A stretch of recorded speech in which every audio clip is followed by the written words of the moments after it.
Welcome. What if the person you love the most betrayed you in the worst way? What if your husband not only cheated, but did it publicly, cry, and without remorse? Meet Tracy, a devoted wife whose world crumbled overnight. But instead of revenge, she chose something far more powerful: dignity. This story will take you through heartbreak, betrayal, and ultimately a triumphant transformation you won't see coming. So grab a seat, because what happens next is proof that karma is real and grace is even stronger. Let's dive into this unforgettable story of love, loss, and sweet redemption. The mornings in Paul's home were colder than the weather outside, and Tracy felt it with every breath she took. She sat alone at the kitchen counter, stirring her coffee absent-mindedly, while Paul scrolled through his phone, barely sparing her a glance. She wore a soft blue house dress, one he used to say brought out the warmth in her skin. But now it was as if he didn't even notice her existence. "You're heading out early," Tracy asked quietly, her voice almost hesitant. Paul didn't look up. "Work's busy," he mumbled, grabbing his keys with an impatient clatter. Tracy watched him move, feeling like a stranger in her own home, wondering how love could wither so silently. She pressed her palm against her chest, trying to steady the ache there, pretending not to notice the way Paul's phone buzzed repeatedly, the name Cindy flashing once too often. Something inside her was breaking slowly, methodically, but she wore her best armor, a smile no one could see through. She told herself it was just a rough patch. She told herself he would come back to her. But deep down, a small voice whispered that some cracks never heal. They only grow wider. Later that evening, Tracy sat curled up on the couch, her favorite romance novel open, but unread on her lap. Paul's voice floated from the study down the hallway. Laughter she hadn't heard directed at her in months, as she strained to hear bits of conversation trickled out. Light teasing, flirtatious chuckles, the kind of intimacy that once belonged to them.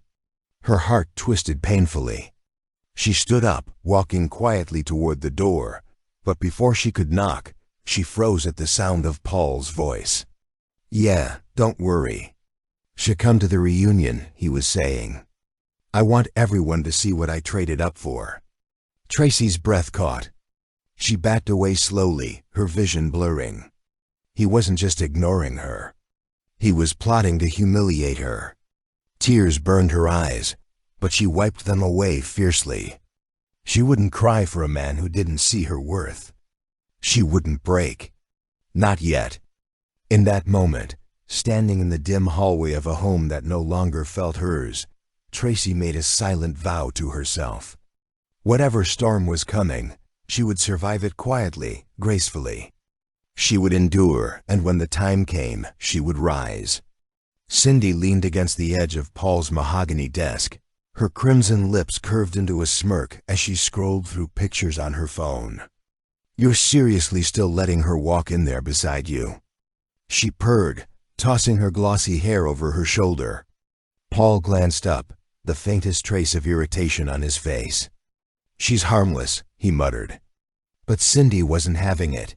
She sauntered closer, perching herself on his lap like a queen addressing her subject. "Paul, listen to me," she whispered in his ear. "Everyone at the reunion will think you've downgraded if you show up with that." Her words oozed into his mind like venom. "You deserve someone dazzling, someone worthy of you." Her manicured fingers trailed along his jawline. "Let them see who you chose over her." Paul's defenses melted in the heat of her touch. In his mind, an image formed. Tracy standing awkwardly beside Cindy, dull and invisible. The idea fed his ego, wrapping around him like a warm coat. Cindy watched the shift in his eyes with satisfaction. She was a master at planting seeds of doubt and destruction. And tonight she was sowing a forest. The plan came together over whispered conversations and stolen kisses. Each word another dagger aimed squarely at Tracy's heart. "Maybe we should make a bit of a show," Cindy suggested lightly, tracing lazy circles on Paul's chest. "Laugh a little louder. Dance a little closer. Let her see what she lost." Paul chuckled, a low, cruel sound that vibrated in his chest. "You're wicked," he teased, pulling her closer. Cindy leaned in, her voice a breathy caress. "Only for you." She knew she had him wrapped around her finger, and she knew Paul's arrogance made him blind to consequences. Their laughter filled the room, a sharp contrast to the silence that hung heavy where Tracy sat downstairs, unaware of the stage being set. Every time Cindy whispered another suggestion, Paul felt more powerful, more justified. Tracy, in his mind, was the forgotten page in a book he had long closed. Cindy fed his fantasy until it grew monstrous, until Paul could no longer see the woman who once waited patiently at their doorstep in the rain, believing he would open the door. Now all he saw was a chance, a cruel, fleeting chance to feel superior again. Paul waited until dinner time, choosing the moment when Tracy's defenses would be lowest. She sat across the table, gently stirring her bowl of soup, wearing a look of habitual politeness. He watched her for a moment, then leaned back casually in his chair. "Hey, Trace," he said, his voice feigning warmth. "There's a reunion this Saturday. Thought we could go together, show face." Tracy looked up, startled by the unexpected invitation. A small hopeful smile tugged at her lips before she quickly masked it. "You want me to come with you?" she asked carefully. Paul shrugged nonchalantly, stabbing a piece of meat with his fork. "Yeah, everyone will be there. Good food, catch up with old friends. Could be fun." He didn't meet her eyes, busying himself with his plate, but inside he was already picturing the scene, her standing awkwardly beside him, while Cindy bloomed like a rose beside a wilted daisy. Tracy, oblivious to the cruel undertones, nodded slowly. "All right," she said softly. "I'll come." Hope flickered in her chest, a foolish, stubborn hope she couldn't quite extinguish. After dinner, Tracy found herself standing by the closet, running her fingers over clothes she hadn't touched in months. "Maybe," she whispered to herself, "maybe he's trying." She picked out a soft peach dress, simple, understated, and held it against herself in the mirror, imagining for a brief, fragile moment that this night could be a new beginning. Meanwhile, Paul texted Cindy from the bathroom. "She's coming. Get ready to have some fun." The reply came instantly. A laughing emoji followed by, "She won't know what hit her." Paul smirked, pocketing his phone before rejoining Tracy in the living room, where she sat carefully polishing a pair of modest heels. "You look beautiful," he said casually. A statement so empty it stung even as it made her heart flutter. Tracy glanced up, blinking rapidly to keep tears from falling. "Thanks, Paul," she whispered. In her mind, she painted over the cracks with bright colors, pretending that maybe, just maybe, this was her chance to be seen again. But Paul wasn't offering a hand. He was handing her a loaded gun with no warning of the wound it would cause. The days leading up to the reunion were filled with preparations, but not the kind Tracy imagined.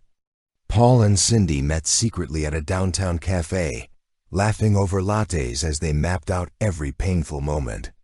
"You'll introduce me as your real partner," Cindy purred, stirring her coffee with a silver spoon.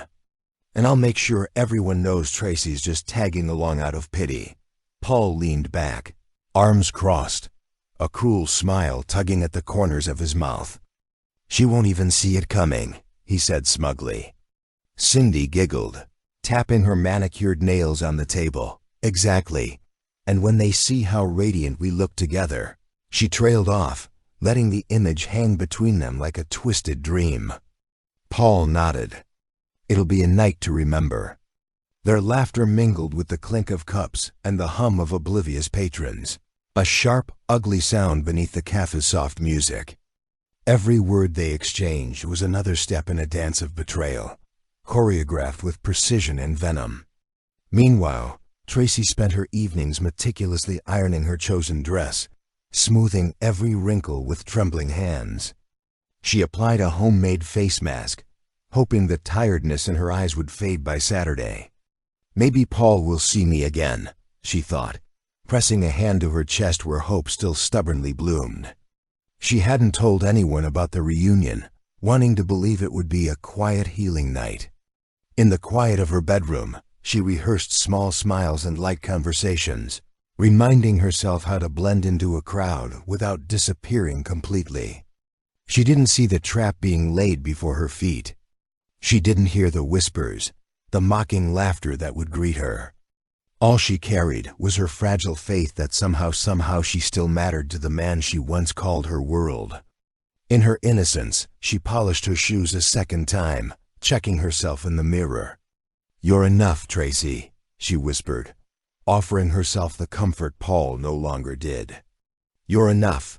The night before the reunion, Tracy stood at the window of the bedroom she used to share with Paul, staring into the darkness beyond. The wind rattled the trees, and somewhere in the distance, a siren wailed, but inside their home, the silence was crushing. She ran her fingers along the edge of the dresser, touching old framed photographs. Birthdays, anniversaries, fleeting smiles from a different lifetime.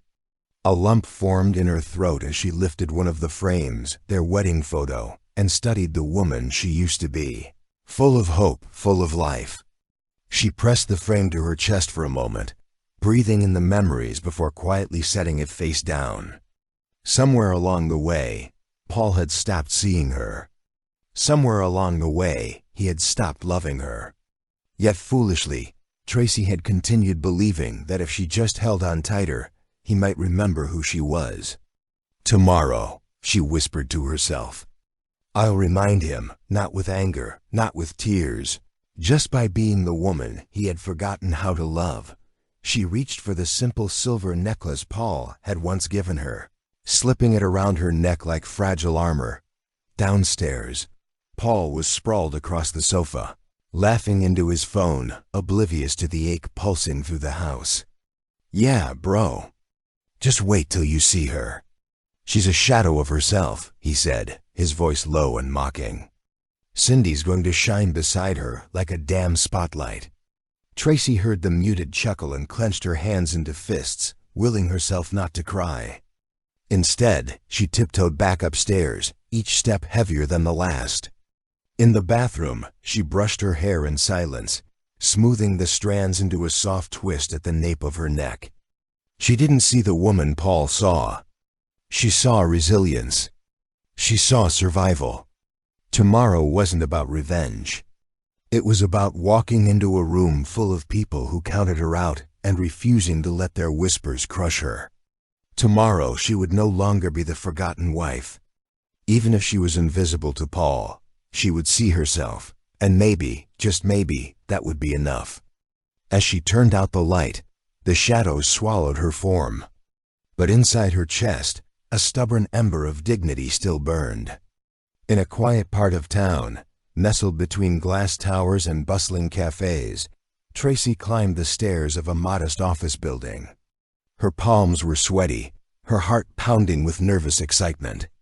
She adjusted the strap of her purse and hesitated in front of the polished oak door before pushing it open. Kenneth looked up from his desk the moment she entered, his expression softening instantly. "Tracy," he said warmly, standing to greet her. She smiled, the tension in her shoulders easing. Kenneth's presence had a way of grounding her, a calm, unwavering strength that never demanded anything from her. "I needed to see you before tomorrow," Tracy said, her voice trembling only slightly. Kenneth crossed the room in 2 strides and took her hands gently in his.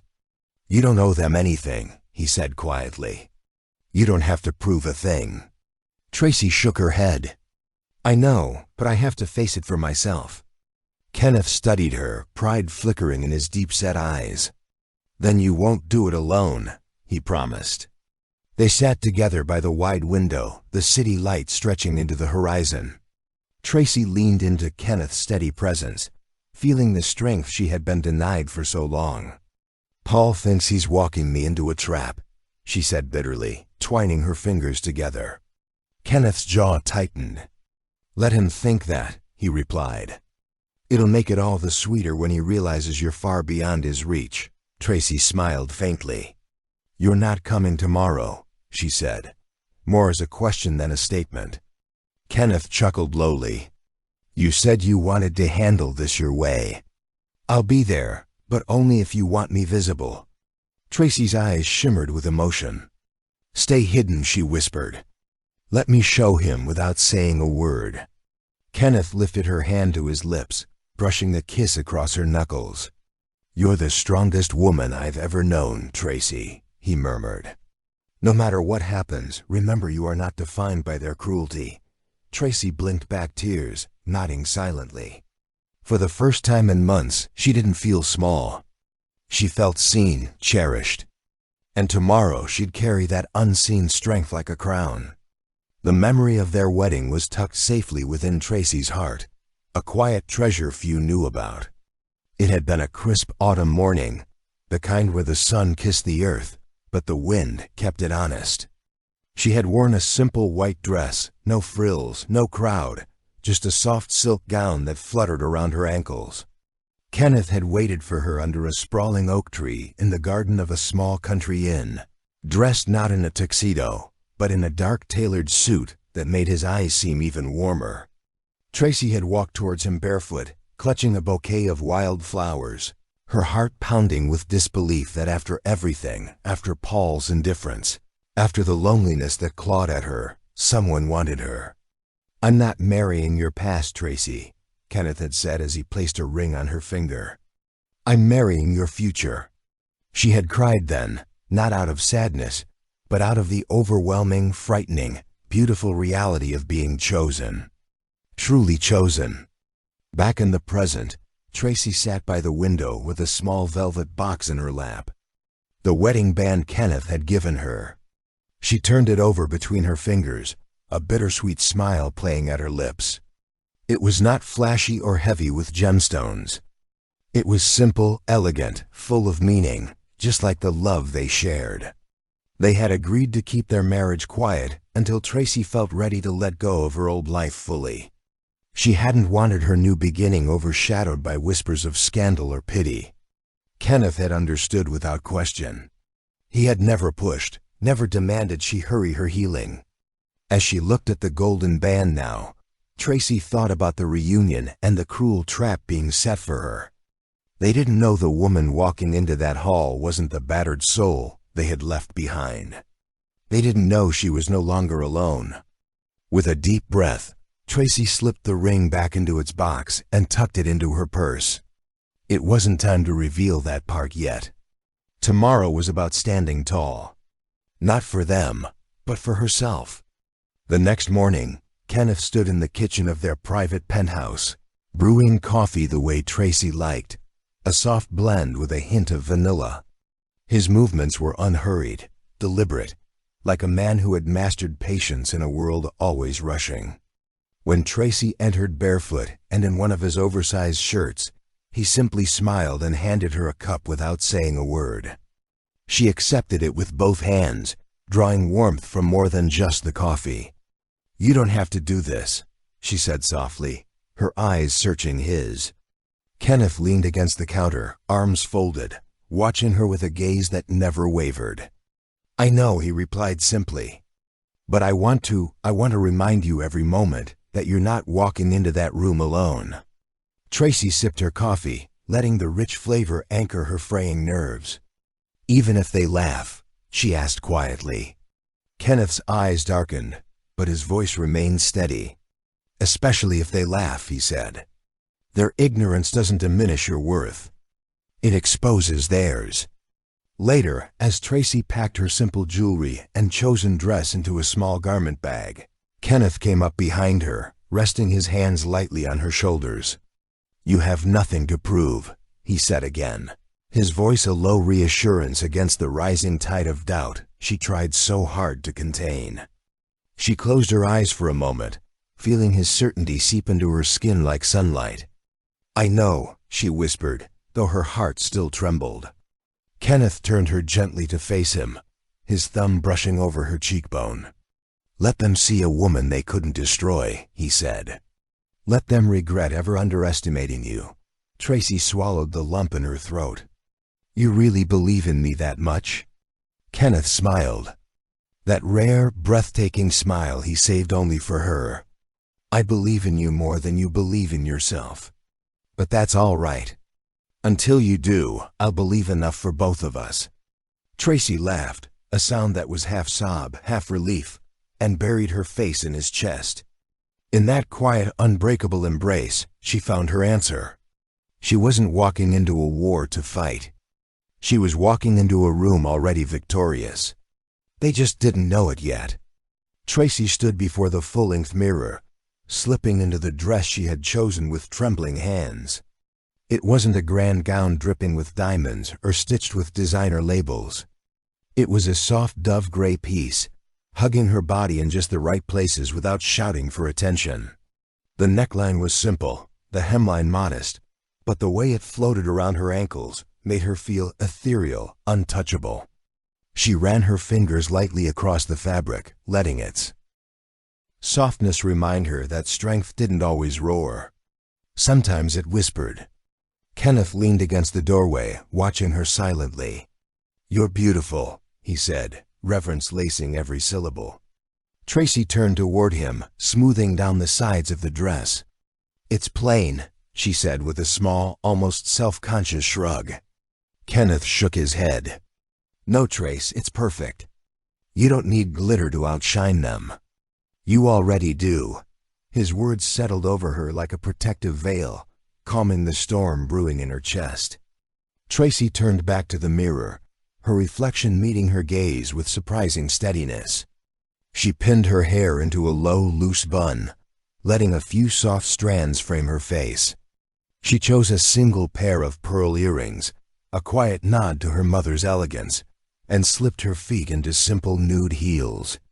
No flashy designer bag, no screaming labels, just herself, refined, understated, and utterly unbreakable. Kenneth stepped forward, holding a thin silver bracelet between his fingers. "May I?" he asked. Tracy nodded, lifting her wrist. He clasped it gently around her arm, his fingers lingering for a moment longer than necessary. "This isn't for them," he said, his voice a tender murmur. Only she could hear. "It's for you." Tracy felt tears prick the back of her eyes, but she blinked them away fiercely. Tonight wasn't about proving anything. It was about reclaiming the pieces of herself that had been chipped away by years of indifference. She smiled, a real luminous smile, and whispered, "Thank you, Kenneth." In her reflection, she saw not a forgotten wife, not a discarded memory, but a woman who had survived the storm and still stood tall. Cindy lounged across a plush chair at the salon, flipping through magazines while a stylist curled her long hair into cascading waves. She smirked at her reflection, admiring the sharp cut of her red cocktail dress that hung on the nearby rack. "He won't even look at her," she said aloud, tossing the magazine aside. "He's going to realize the second we walk in that he upgraded." The stylist gave a polite, non-committal laugh, clearly used to overhearing vain clients. Cindy checked her phone, scrolling through pictures of Paul in his tailored suit, herself draped on his arm like a trophy. "Poor Tracy," she said in mock sympathy, pouting at the mirror, showing up looking like some charity case. She imagined the shocked looks on their classmates' faces. The whispers, the stifled laughter, it gave her a heady rush of satisfaction. She was ready. Ready to show the world that Paul had chosen better, smarter, prettier. That evening, in a flurry of expensive perfume and designer heels, Cindy posed beside Paul for a quick photo before they left. "You ready to steal the show, baby?" she teased, slipping her arm through his. Paul grinned, adjusting his cufflinks. "Tracy won't know what hit her," he said with a chuckle. In the car, Cindy rehearsed her smiles, practiced the tilt of her chin, the way she'd subtly flaunt the bracelet Paul had bought her, a piece that sparkled far more ostentatiously than the simple jewelry she imagined Tracy would wear. "When we walk in," Cindy instructed smoothly, "make sure you introduce me first. I want everyone to see who the real woman in your life is." Paul nodded distractedly, texting one of his old college friends. Cindy glanced at him and for a fleeting moment felt a sliver of unease. The casual way he treated loyalty, the ease with which he discarded. But she quickly buried the thought beneath layers of confidence and ambition. After tonight, Tracy would be nothing but a sad shadow fading into the background. Cindy smiled to herself, picturing the moment of triumph, the sweet taste of victory on the tip of her tongue. The parking lot of the Grand Hotel buzzed with laughter and anticipation as former classmates hugged and exchanged pleasantries under the glittering chandeliers spilling through the tall glass windows. Paul adjusted his jacket and extended a hand toward Cindy, who stepped out of the car as if arriving for a red carpet event. Her dress shimmered, her makeup flawless, and she leaned possessively into Paul's side. They entered the lobby to a flurry of impressed murmurs. "Wow, Paul really scored," someone whispered. Cindy's smile widened. Across the room, heads turned, eager to catch sight of the old couple they remembered, but not in the way Cindy imagined. Moments later, Tracy stepped through the entrance, her simple gray gown flowing softly around her, her posture serene. She didn't need the flash of sequins or the jangle of jewelry to command attention. A hush fell over the room as Tracy's elegance cut through the noise like a whisper through a storm. She didn't scan the room looking for approval. She simply walked forward, her head high, as if she owned the ground she walked on. Paul barely concealed his sneer. "There she is," he muttered under his breath to Cindy. Cindy squeezed his arm and giggled, but her laughter wavered as she noticed the curious expressions around the room. Instead of snickers or pointed fingers, there was an odd stillness, eyes following Tracy, not with ridicule, but with awe. Tracy made her way to a quiet corner, her steps unhurried, acknowledging a few old classmates with polite smiles. She knew what was happening.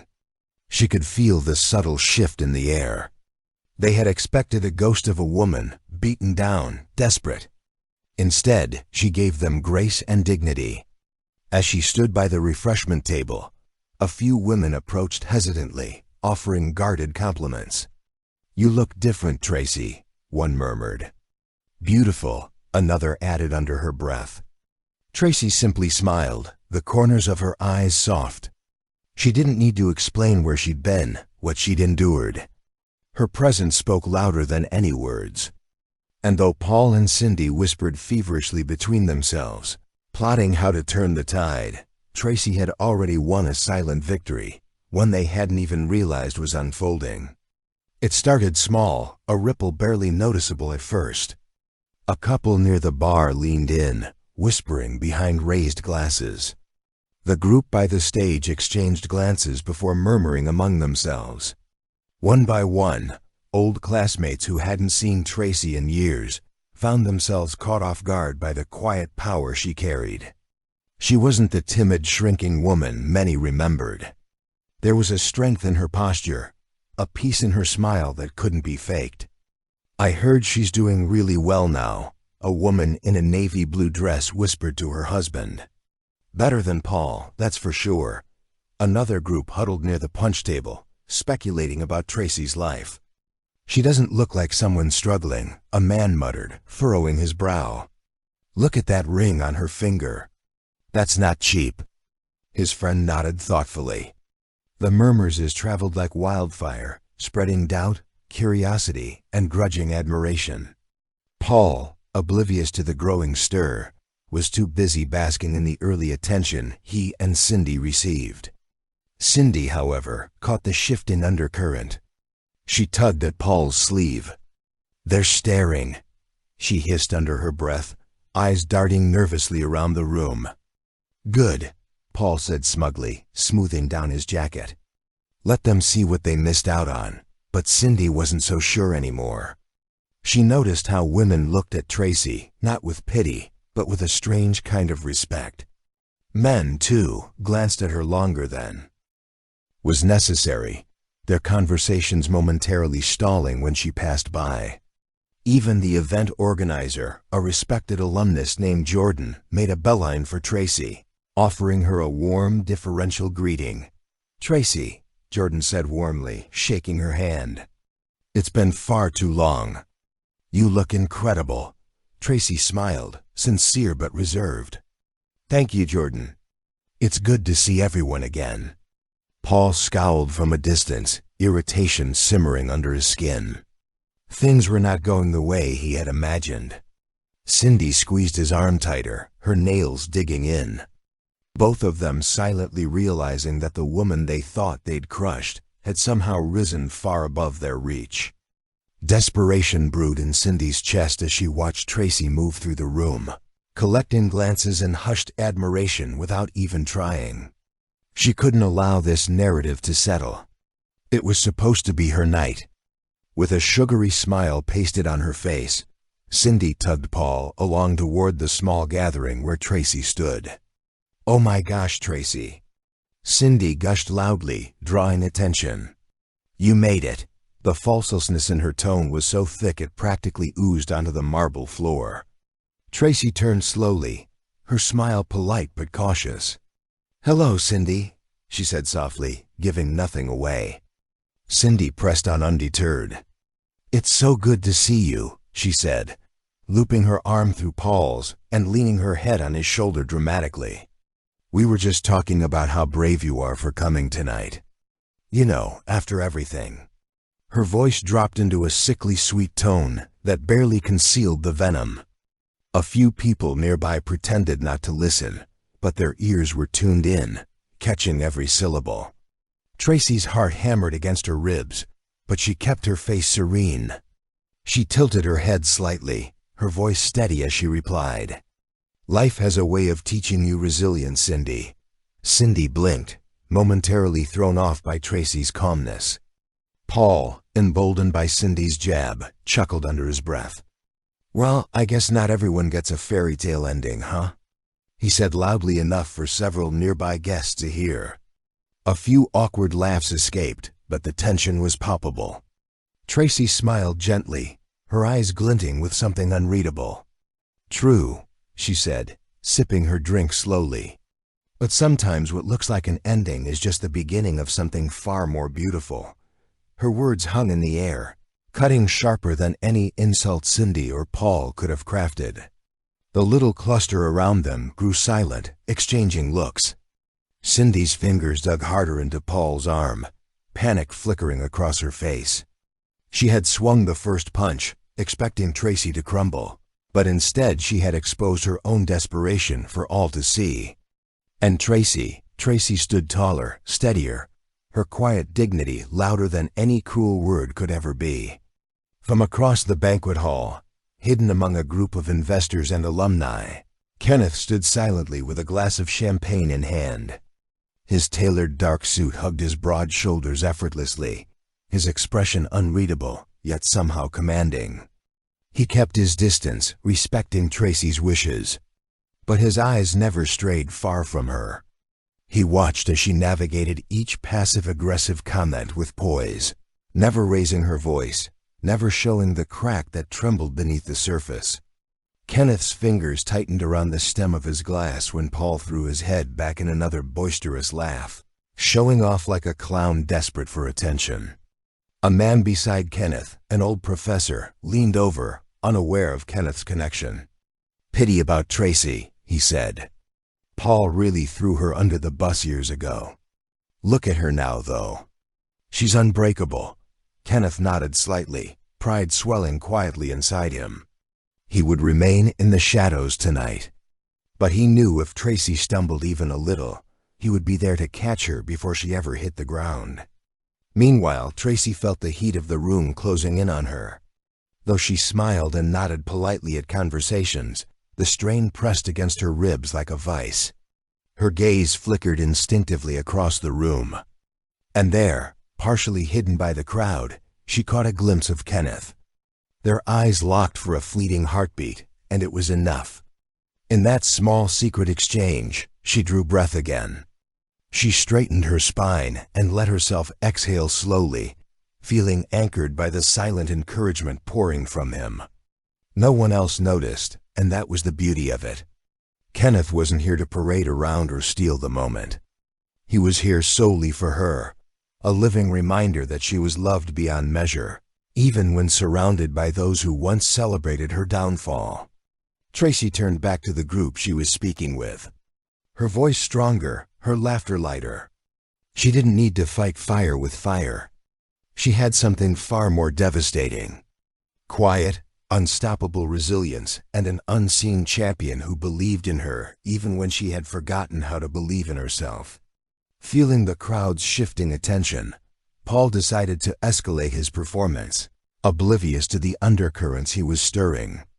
"It's funny," he said loudly to a circle of classmates, drawing more listeners with every word, "how life turns out. Some people just peak early, you know." His grin was wide, insufferable, as he cast a pointed glance toward Tracy without bothering to hide it. Cindy laughed on cue, looping her arm through his possessively. "Some of us just move on to better things," she added with a sugary tilt of her head. The crowd gave polite chuckles, but there was an awkwardness lacing the air now, as if everyone understood the cruelty beneath their words, but didn't dare challenge it openly. Paul took a long sip of his drink, encouraged by the few scattered laughs, mistaking their discomfort for admiration. He swaggered through the room, exaggerating his importance, dropping names and bragging about a promotion that barely scratched the surface of true success. To him, image was everything, and tonight he thought he had the perfect one. Tracy watched from a distance, feeling both pity and a pang of old hurt. She hadn't expected Paul to change. Not really. But seeing how desperately he clung to the illusion of success, how he needed Cindy's validation like oxygen, made her heart ache in a way she hadn't anticipated. Ellen, a former classmate she hadn't seen in years, drifted over with a soft smile. "You're handling this with such grace, Tracy," Ellen whispered. "Honestly, it's inspiring to watch." Tracy's throat tightened. She managed a small laugh. "Survival leaves no room for bitterness," she said quietly. Ellen's eyes warmed. If only they understood the difference between real success and cheap spectacle. Across the room, Paul continued to laugh too loudly, drawing attention to himself with every arrogant word. What he didn't realize was that the more he spoke, the smaller he appeared. Tracy didn't need to raise her voice or retaliate. Paul's own actions were painting him into the very corner he thought he had trapped her in. And for once, she didn't feel like a victim standing in his shadow.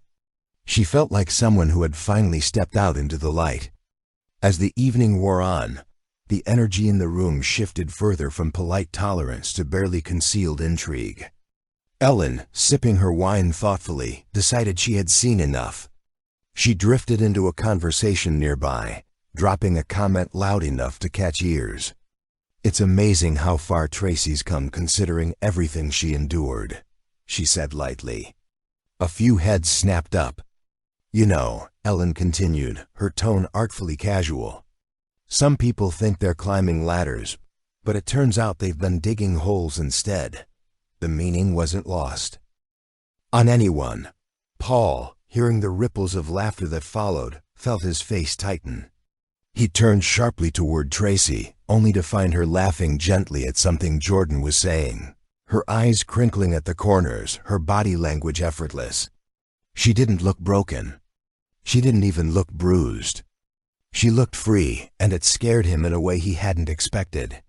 Meanwhile, conversations crackled quietly across the room, seeds of doubt blooming like wildfire. "Did you hear?" a woman whispered to her companion. "Tracy's remarried. Heard her husband some kind of investor," another chimed in. "I think he's here tonight. No one's seen him yet, though." Paul caught fragments of these whispers and stiffened, the hair on the back of his neck prickling. Cindy clung tighter to his side, sensing the shift, but unable to control it. "Ignore them," she hissed. "They're just jealous." But Paul couldn't ignore it.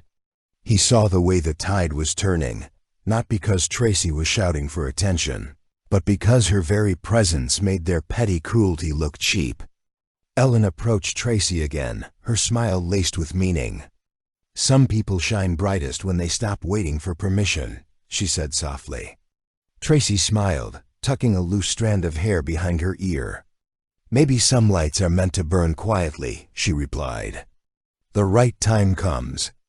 And that time, Tracy could feel it stirring, was almost here. The doors to the banquet hall opened again with a soft creak, and a quiet murmur rippled through the room. Kenneth entered with an easy, unhurried stride, his dark, tailored suit absorbing the light, his presence commanding but not boastful.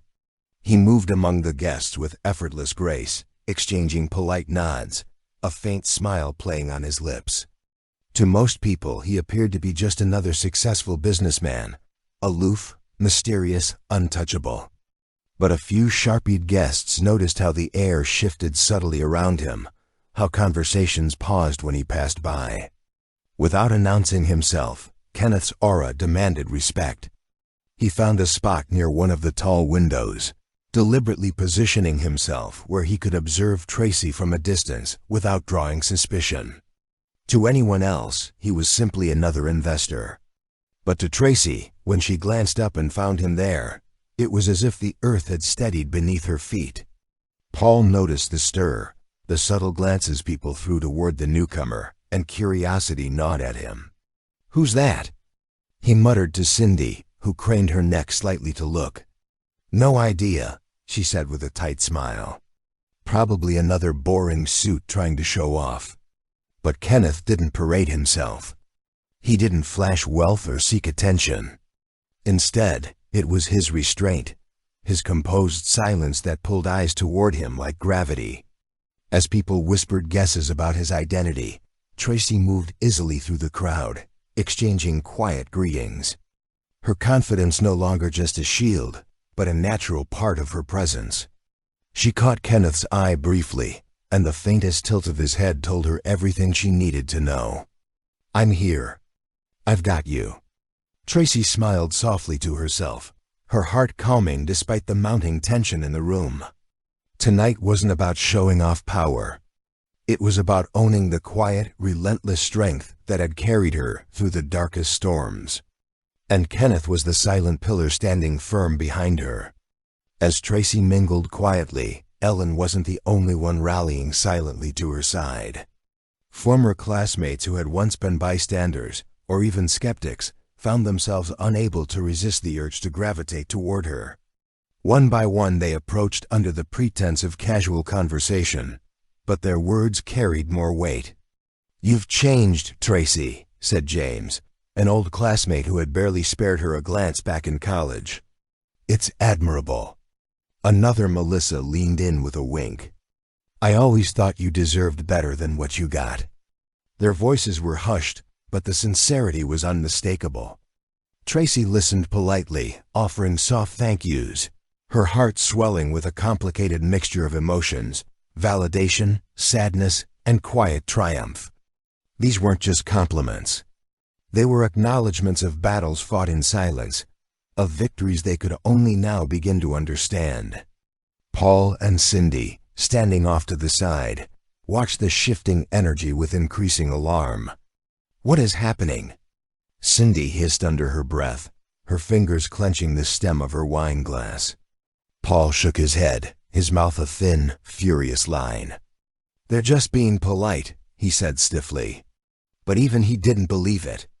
He saw the way people lingered around Tracy, the respect evident in their body language. Worse, he noticed that no one clung to his words anymore. No one laughed at his jokes quite as heartily. Cindy, desperate to recapture the spotlight, sidled up to a nearby group and tried to inject herself into their conversation. "Paul and I just got back from a trip to Paris," she said loudly, flashing her bracelet.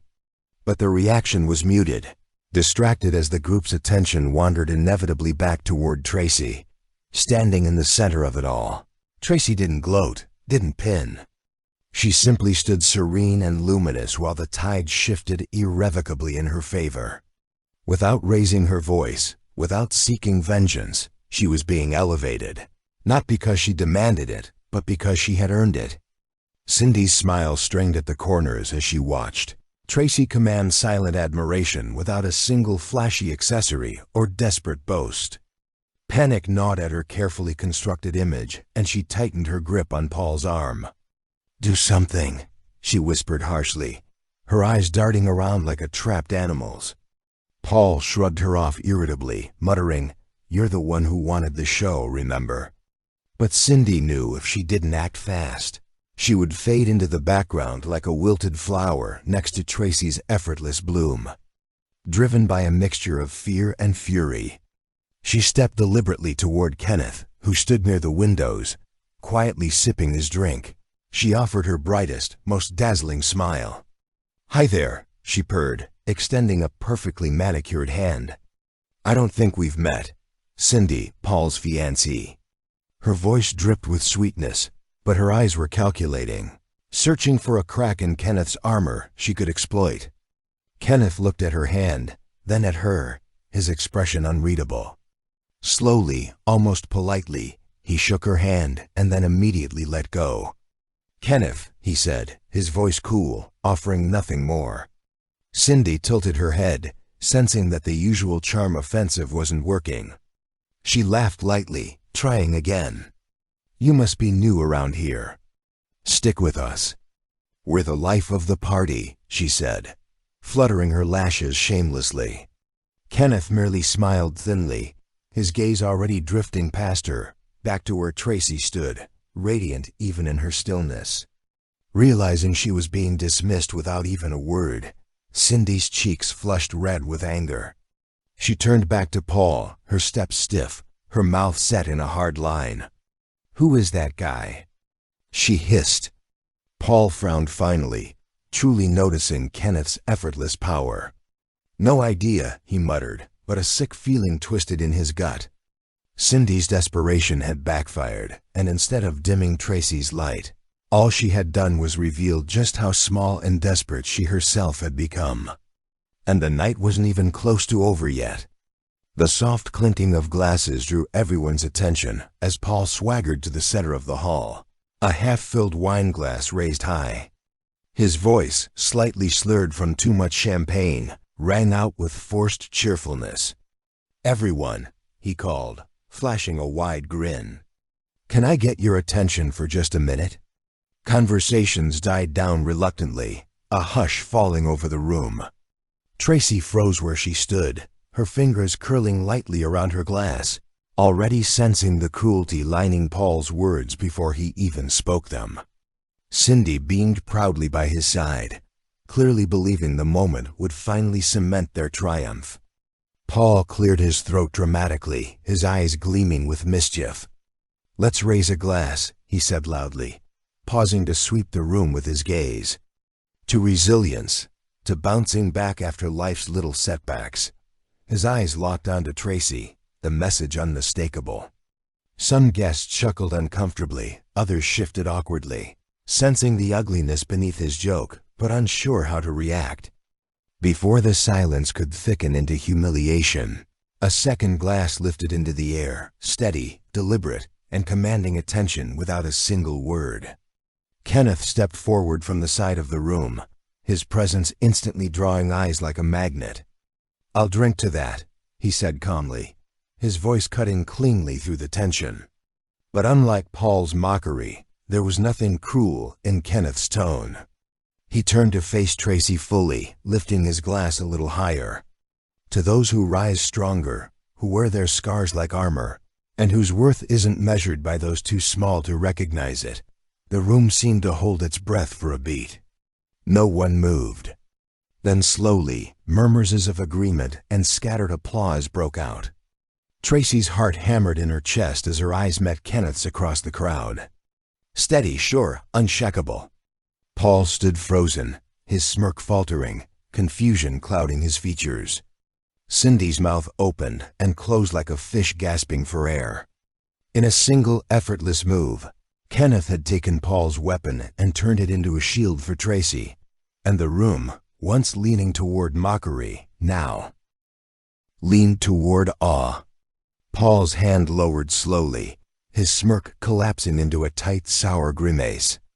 The applause continued for a few moments longer, scattered but sincere, and Tracy could feel the tide of the evening fully finally turning in her favor. Kenneth didn't rush. He walked toward her with easy, confident strides, each step dismissing Paul's attempted cruelty without needing a single harsh word. He stopped a respectful distance from her, holding out his hand. "Mrs. Whitmore," he said smoothly, loud enough for several nearby guests to hear. "May I have this dance?" A collective gasp rippled through the room. "Mrs. Whitmore." Recognition sparked in a few faces, followed by a flurry of whispers. "Kenneth Whitmore, the discreet billionaire investor." Paul's head snapped toward Tracy, his face pale, disbelieving. Cindy blinked furiously, trying to process what she had just heard. Tracy hesitated only for a fraction of a second before slipping her hand into Kenneth's, her fingers steady, her back straight. As Kenneth led her gently to the center of the room, Tracy felt 1,000 invisible shackles fall away from her body. The music shifted seamlessly into a soft, elegant melody, and without needing to rehearse, they moved together in perfect harmony. Kenneth leaned down slightly, murmuring, "You're doing beautifully." Tracy smiled up at him, blinking back tears. "I was terrified," she whispered. "You never showed it," he replied with a soft chuckle. Around them, the guests watched, mesmerized, a silent, undeniable acknowledgement forming among them. This was no forgotten woman, no discarded wife clinging to memories. This was someone entirely reborn, standing in the arms of a man who saw her, who chose her not because she was convenient, but because she was irreplaceable. Paul remained rooted to his spot, the wine glass trembling in his hand, the full magnitude of what he had lost settling heavily in his gut. No laughter now, no mockery, only the sound of music weaving around the new queen of the room, and the silence of a man realizing too late the treasure he had thrown away. Cindy stood rigid beside Paul, her nails digging crescent moons into her clutch as she stared at the scene unfolding before her. Every fiber of her being screamed to intervene, to claw back the attention, to remind everyone that she, not Tracy, was supposed to be the star tonight. But as the whispers grew louder, as the admiring glances traced the outline of Tracy and Kenneth, dancing effortlessly, Cindy felt something cold and slippery coil around her. Fear, desperation clutched at her throat. She stepped forward hastily, her heels clicking sharply against the marble floor, forcing a brittle laugh. "Well," she said loudly, her voice too high-pitched, too eager, "I guess Tracy's finally found someone to clean up after her mistakes." A few heads turned, but instead of laughter, Cindy was met with tight-lipped stares and awkward silence. Someone coughed quietly. Someone else shook their head. Her words hung in the air, ugly and shrill against the elegance of the moment. Kenneth barely spared Cindy a glance, his attention wholly devoted to Tracy, but others were not so kind. Ellen, standing nearby, lifted a single arched brow and said coolly, "Funny, it seems like she's the one everyone wishes they were tonight." Cindy's mouth opened in shock, but Ellen was already turning away, dismissing her with elegant finality. The color drained from Cindy's face as she realized the truth clawing at her. She hadn't won. No matter how flashy her dress, no matter how many boasts she tossed into conversations, she had been invisible tonight, overshadowed by the very woman she had tried to destroy. In a desperate last attempt, Cindy clutched Paul's arm, hissing under her breath, "Say something. Fix this." But Paul shook her off roughly, his jaw tight, his pride bleeding out of him in slow, humiliating drips. Cindy stumbled back a step, feeling the room's indifference to her plight like a slap. She had fought so hard to be seen, only to discover that in Tracy's silent, luminous victory, she had rendered herself completely, irrevocably forgotten. Paul stood paralyzed in the middle of the ballroom, as if the floor had been ripped out from under him. Around him, conversations resumed, but this time he wasn't at the center of them. No one glanced his way with admiration. No one sought his approval. The only whispers he caught carried pity or disdain. Words like fool and blind slipping through the air like poisoned darts. Cindy hovered near him, her face a mask of strained smiles. But Paul barely registered her presence. His eyes were glued to Tracy, Tracy whose laughter now floated easily. Tracy who danced effortlessly with a man who radiated everything Paul had pretended to be. He could feel it happening, feel the weight of realization crushing his chest. He hadn't just lost a marriage. He had lost a woman who, without needing revenge or theatrics, had eclipsed him entirely. He swallowed thickly, his throat burning. The people he thought would cheer his new life now barely offered him a second glance. "You okay, man?" Someone, an old college friend, muttered as they passed, but there was no sincerity in the words, only awkwardness. Paul nodded stiffly, unable to form a coherent reply. His hand, still clenching his empty glass, trembled slightly. Cindy hissed beside him, "Don't just stand there looking pathetic." But for the first time, Paul had no snide remark, no arrogance to shield himself with. He saw himself clearly now, desperate, hollow, a man who traded gold for glitter and was only realizing it when it was far too late. Across the room, Tracy caught his gaze for a fleeting second. She didn't sneer. She didn't smirk. She simply offered a serene, almost compassionate smile, the smile of someone who had long since made peace with the past and moved on. That smile shattered Paul more than any shouted accusation ever could. He turned away, his heart hammering painfully against his ribs, every ounce of his so-called triumph crumbling into dust beneath his feet. The music shifted to a softer melody as Kenneth gently spun Tracy in his arms before leading her to the edge of the dance floor. She knew it was time to leave, not out of defeat, but out of dignity. Her moment had passed, and she had claimed it quietly, without needing to drag anyone through the mud. As Kenneth helped her slip on her light shawl, a few former classmates approached with warm smiles, offering words Tracy had longed to hear, but no longer needed for validation. "You look radiant," someone said. "You're glowing," said another. Tracy smiled gracefully, thanking each of them without lingering. She didn't need their approval anymore. Her strength no longer hinged on whether others saw it. Kenneth offered his arm, and she looped hers through it, standing taller than she ever had. Together, they made their way toward the exit, their pace unhurried, their presence impossible to ignore. As they reached the double doors, Tracy paused, glancing back one final time. Paul stood slumped near the bar, shoulders hunched, his confidence bleeding away with every second that passed.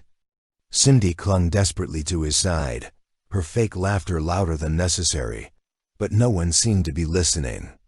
Tracy watched them for a moment, the couple who had once sought to crush her and felt nothing but a profound cleansing sense of release. She squeezed Kenneth's hand gently. "Ready to go?" she asked softly. He leaned in, pressing a tender kiss to her temple. "Whenever you are, my love," he murmured. Without another backward glance, Tracy stepped through the doors into the crisp night air, leaving behind the broken remnants of a life that no longer fit her. She hadn't needed revenge. She hadn't needed a dramatic scene. All she needed was to walk away, radiant, unbowed, and finally free. The valet brought Kenneth's sleek black car to the front of the hotel, and Tracy slid into the passenger seat, her heart still thundering with 1,000 emotions. As they drove away, the city lights blurred into streaks of gold and silver, but all she could focus on was the soothing warmth of Kenneth's hand wrapped around hers. They rode in comfortable silence for a few minutes before Kenneth spoke, his voice low and sure. "You were magnificent tonight," he said. Tracy turned her head to look at him, and the affection in his eyes nearly undid her. "I was terrified," she admitted with a shaky laugh. Kenneth squeezed her hand. "You didn't show it," he said, smiling gently. "You didn't just survive them, Tracy. You rose so far above them. They can't even touch you anymore." Tears pricked at her eyes, but this time they weren't tears of pain. They were tears of gratitude for herself, for the journey, and for the man who stood by her side without ever trying to dim her light. When they arrived home, Kenneth parked the car and turned toward her fully. For a moment, they just sat there, the soft hum of the engine the only sound between them. Then Kenneth reached over, brushing a strand of hair from her face with a tenderness that made her heart ache in the best way. "No one defines you but you, Tracy," he said, his thumb stroking her cheekbone. "Not the past, not their cruelty. Only you." Tracy leaned into his touch, closing her eyes as the last shards of old pain melted away. "Thank you," she whispered.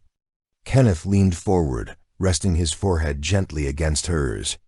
"You don't have to thank me," he murmured. "Loving you is the easiest thing I've ever done."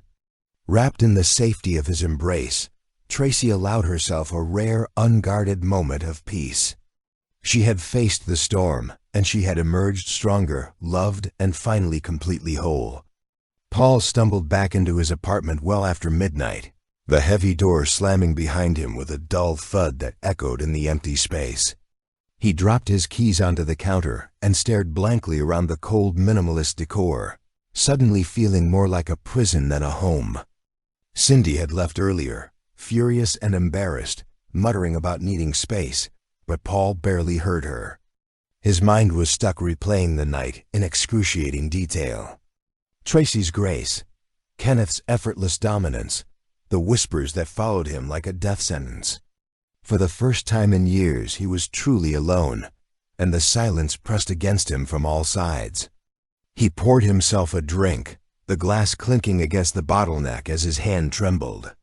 As he sat on the edge of the couch, he realized with sickening clarity that he hadn't just lost a wife. He had lost every ounce of respect he once commanded. The very people who once envied him now pied him. His phone buzzed with a message from an unknown number. Hope it was worth it. No signature, but Paul didn't need one. He knew it was from one of his former friends, disgusted by his behavior. Slamming the phone face down on the coffee table, Paul buried his face in his hands. His world was crumbling. Lawsuits he thought he could suppress were surfacing. Business deals were slipping through his fingers.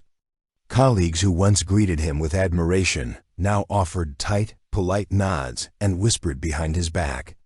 Cindy had only been part of the illusion he crafted, an illusion that cracked the moment Tracy walked away, radiant and untouchable. He thought he had upgraded, traded old comfort for new excitement. But excitement faded, and comfort, real comfort, never came. What he was left with was the hollow ache of regret, an empty apartment, and a life that tasted of ash.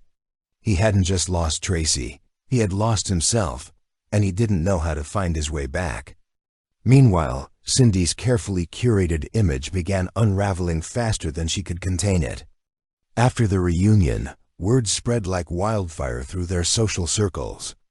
Whispers of her calculated cruelty, her obsession with overshadowing Tracy, her desperate clinging to Paul's crumbling reputation. All of it bled into the open. Invitations to parties dwindled. Collaborations she'd once boasted about evaporated overnight. She stood in the center of a boutique days later, arguing heatedly with a sales associate about a returned dress, when she noticed two women by the window staring at her, not with envy, but with thinly veiled amusement. Cindy flushed scarlet, tossing her platinum hair over her shoulder as she stormed out. In the past, her tantrums had been forgiven, excused under the label of passion. Now they were simply embarrassing spectacles. Proof that without Paul's fading clout, she was nothing more than noise. One evening, she dared to show up at a social mixer she hadn't been uninvited from yet, only to find herself ignored. Conversations shifted away when she approached. Smiles tightened, shoulders turned subtly but unmistakably. Even worse, she overheard someone whisper, desperate, clinging to scraps. Her heart hammered against her ribs as she retreated into a corner, nursing a drink she could barely swallow. She had spent so long trying to outshine Tracy, trying to paint herself as the winner, the better choice, the queen. But queens didn't scramble for attention. They didn't measure their worth by the wreckage they caused. Cindy realized too late that the crown she fought for was worthless because it had been built on pettiness and spite. And now, stripped of the false glamour, she stood exposed, a hollow, bitter woman whose beauty couldn't hide the ugliness festering beneath. No amount of makeup, designer labels, or whispered lies could mask the truth anymore. She had lost. And worse, no one cared enough to remember she had ever played the game. Sunlight streamed through the tall windows of Kenneth and Tracy's shared home, casting warm golden pools onto the hardwood floors. Tracy sat at the kitchen table, her laptop open before her, reviewing final touches on the business project she had quietly been building behind the scenes. Kenneth leaned against the counter, watching her with quiet pride. "You're incredible. You know that?" he said, crossing the room to kiss the top of her head. Tracy smiled, her heart swelling, not with pride, but with quiet contentment. "I just needed time," she said. "Time to find myself again without the noise." Kenneth pulled up a chair beside her. "You didn't find yourself," he corrected gently. "You were always there. You just stopped hiding." Tracy closed her laptop and reached for his hand. In the quiet spaces they shared, she realized she had blossomed into someone even she hadn't known she could become. Later that afternoon, Tracy walked into her new office, a sleek but modest space downtown, where her small but passionate team awaited her. They greeted her warmly, eyes bright with excitement for the official launch of her consultancy firm. She had taken everything she learned from surviving emotional wars, from navigating betrayal, and woven it into a career built on lifting others up. "No one fights alone," Tracy told her team as they gathered for a quick meeting. "We build differently here, with empathy, with strength." The applause that followed wasn't thunderous, but it was real. Tracy stood at the window afterward, looking out at the city bustling below. She wasn't chasing validation anymore. She wasn't proving anything to anyone. She was simply living fully, fearlessly on her own terms. The old life had crumbled behind her, and in its place she had built something luminous and lasting, shaped not by bitterness, but by the unshakable truth of who she had always been. The evening breeze was cool as Tracy and Kenneth walked hand in hand along the private garden behind their home, the faint scent of jasmine perfuming the air. Lanterns hung low from the trees, casting soft golden circles onto the stone path. Tracy tilted her head up to look at the stars, a serene smile curving her lips. "It's beautiful," she whispered. Kenneth squeezed her hand gently, his heart pounding with anticipation. They stopped at the center of the garden where a small table had been set with 2 glasses of champagne. Tracy arched a brow in amusement. "Planning something, Mr. Whitmore?" she teased lightly. Kenneth chuckled, his eyes gleaming under the warm light. "Always," he murmured. Then slowly he knelt before her, pulling a small velvet box from his pocket. Tracy's breath caught in her throat. "Marry me again," Kenneth said softly, his voice steady and full of devotion. "This time, not in hiding, not in fear of the past, but because you are the most extraordinary woman I have ever known, and I want the whole world to know you are mine." Tracy's hands flew to her mouth, tears pooling in her eyes. She could barely breathe, barely think, overwhelmed by the raw tenderness of the moment. "Kenneth," she whispered, her voice breaking. He opened the box, revealing a simple but stunning ring. A solitaire diamond set in a delicate band, elegant and timeless. "Say yes," he said, his voice low. "Say yes to a life where you never have to fight to be loved again." Tracy dropped to her knees in front of him, laughing through her tears as she threw her arms around his neck. "Yes," she breathed 1,000 times. "Yes." Kenneth held her tightly, burying his face in her hair.